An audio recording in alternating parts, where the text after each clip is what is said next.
Hello Bakemates! For today's video, share ko sa inyo yung sponge cake recipe na ginamit ko sa custard cake. Sponge cake and chiffon cake are both light and airy. Ang difference lang is ang method of mixing. Chiffon cake is mixed in two parts. First is the meringue mixture and second is the batter mixture, and then ifo-fold natin yan together. Sa sponge cake naman, no need to separate na yung egg yolk at egg white.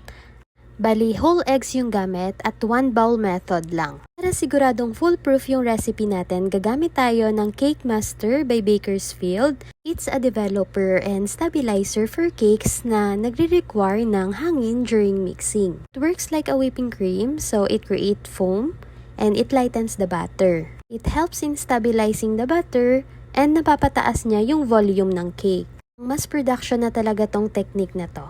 Tara, simulan natin. Isa din to sa teknik ko pag nagma-mass production, gumagawa ko ng premix. Yung mga dry ingredients, minimeasure na natin at nilalagay ko sa plastic. Dito sa recipe natin, nag-premix lang ako ng cake flour, white sugar, baking powder, and salt. Sa same na bowl, nag-add din ako ng 200 grams of egg or 4 medium eggs, at 9 grams ng Cake Master. Sa video na to, nag-times 3 lang ako sa recipe natin. Yield ng recipe natin is 1 pan of 7 to 8 inches.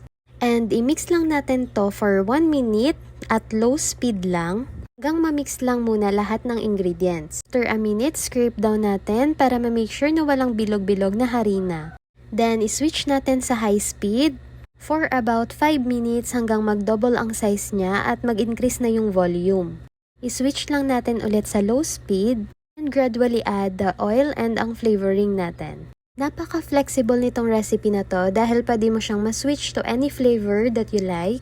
Custard cake, naglagay lang ako ng vanilla essence and nakapag-try na rin ako ng ube custard cake. Dali sa amount ng flavoring, gumamit lang ako ng ube flavorade. Pag nalagay mo na lahat ng oil, mix lang muna ulit at low speed for about 30 seconds lang to make sure na well incorporated na yung oil sa ating mixture. At dahil custard cake yung ginawa ko, nag-caramelize ako ng sugar and gumawa na ako ng leche flan mixture. Sa recipe na to, pwede mo siyang i-substitute sa mga chiffon na recipe mo, so pwede mo siyang lagyan ng caramel or yema.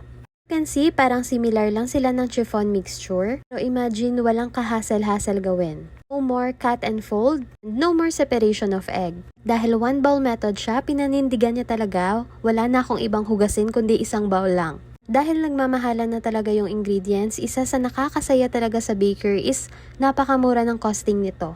Ingredients lang, nakagasto lang ako sa isang recipe ng mga 57 to 60 pesos lang. That is for chiffon mixture lang. Pero imagine, nakasave ka rin ng labor and ng time. Especially sa case namin dahil sabay-sabay yung production with bread.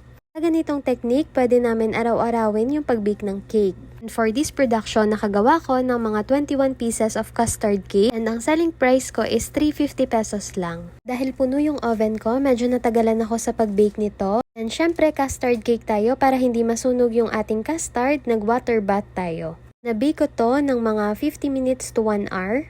And pinalamig ko muna siya before ko siya tin-transfer sa aking packaging. Survive natin lahat ng pa-order within a day lang. So may mga buko pie and egg pie and breads pa tong kasama. Excited talaga akong i-share to sa inyo dahil napakalaking ginhawa para sa akin to. And hopefully makatulong rin sa production nyo and maka-mass production na rin kayo this holiday season. And try natin to i-explore sa different application. Abang-abang lang for more videos. That's all for today, Bakemates. Thank you for watching!